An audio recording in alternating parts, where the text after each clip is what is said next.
अस्सलामुअलैकुम, welcome to food assembly. आज हमारे किचन में बन रही है शकरकंदी, जो कि बहुत ही इजी और बहुत ही क्विक रेसिपी है। और ये बहुत हेल्दी भी है, क्योंकि इसमें ब्लड शुगर लेवल और कोलेस्ट्रॉल कंट्रोल करने की एक क्वालिटी है और ब्लड प्रेशर भी कंट्रोल करती है। इसलिए जब इसका सीज़न हो तो इसको ज़रूर खाना चाहिए। तो सबसे पहले मैंने यहाँ पर ली है शकरकंदी, जो कि मैंने अच्छे से धो ली है, अच्छे से साफ़ कर ली है। और इसके ऊपर मिट्टी क्योंकि बहुत ज़्यादा होती है, इसको बहुत अच्छे तरीके से साफ़ करना पड़ता है। थोड़ी देर पानी में अगर भिगो दें तो ज़्यादा अच्छी बात है, फिर इसकी जो मिट्टी है वो साफ़ हो जाएगी। अब यहाँ पर जो इसकी कॉर्नर्स हैं ये अच्छे से साफ़ नहीं होते, यानी कि इनको पानी से अगर हम धोने की भी कोशिश करें तो सही तरह साफ़ नहीं होते। तो हम ये कॉर्नर्स जो हैं इसके वो हम उतार लेंगे, काट लेंगे सारे अच्छे से। और काटने के बाद हम इसको बनाने के लिए रखेंगे। और बनाने के लिए सबसे पहले हमने यहाँ पर ली है एक कढ़ाई, जो कि खाली है। उसमें हमने डायरेक्ट जो है ये शकरकंदी जिस तरह हमने धोई थी उसी तरीके से हम इसको यहाँ पर रख देंगे। इसके अंदर थोड़ा सा मैंने पानी ऐड किया है, बिल्कुल हाफ ग्लास भी नहीं है, बल्कि उससे भी कम है। सिर्फ दम जिसको हम कहते हैं ना स्टीम पे रखना है, उसको थोड़ी देर के लिए हमने स्टीम पे ही रखना है, इसको बॉयल नहीं करना। ये अपने ही दम में जो है वो पक जाएगी।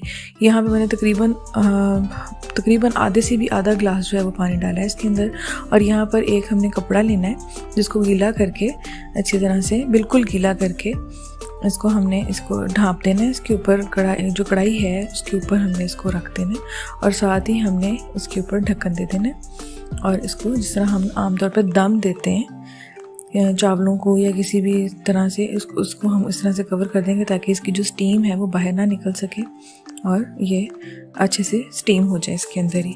सबसे पहले हमने इसको थोड़ी सी तेज़ आंच पे इसको पकाना है, और 4 से 5 मिनट तक हम इसको तेज़ आंच पे बनाएंगे। और उसके बाद 10 से 12 मिनट के लिए हम इसको हल्की आंच पे बनाएंगे और इसका पकने का वेट करेंगे। यहाँ पर हम इसको देखेंगे, अब 10 से 12 मिनट बाद ये तकरीबन अच्छे से गल चुकी है। इसको चेक करने का तरीका जो है, ये नाइफ़ से मैं इसको चेक कर रही हूँ, यानी अंदर आराम से जा रहा है, इसका मतलब है ये गल चुकी है।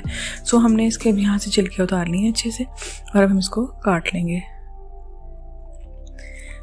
ये बिल्कुल रेडी है खाने के लिए। अब आप इसको अपने तरीके से चाहें तो इमली की चटनी डाल के खा सकते हैं, अगर चाहें तो इसके ऊपर चाट मसाला और लेमन छिड़क के इसको खा सकते हैं। हमारी शकरकंदी बिल्कुल तैयार है और बहुत ही आसानी से बन गई है। यहाँ पे मैंने इसके ऊपर चाट मसाला जो है वो स्प्रिंकल किया, और साथ ही मैंने इसके ऊपर लेमन ड्रॉप्स डाले हैं। अगर आपने हमारा चैनल अब तक सब्सक्राइब नहीं किया तो काइंडली हमारे चैनल को सब्सक्राइब करना, बेल आइकन प्रेस करना मत भूलें। Thank you.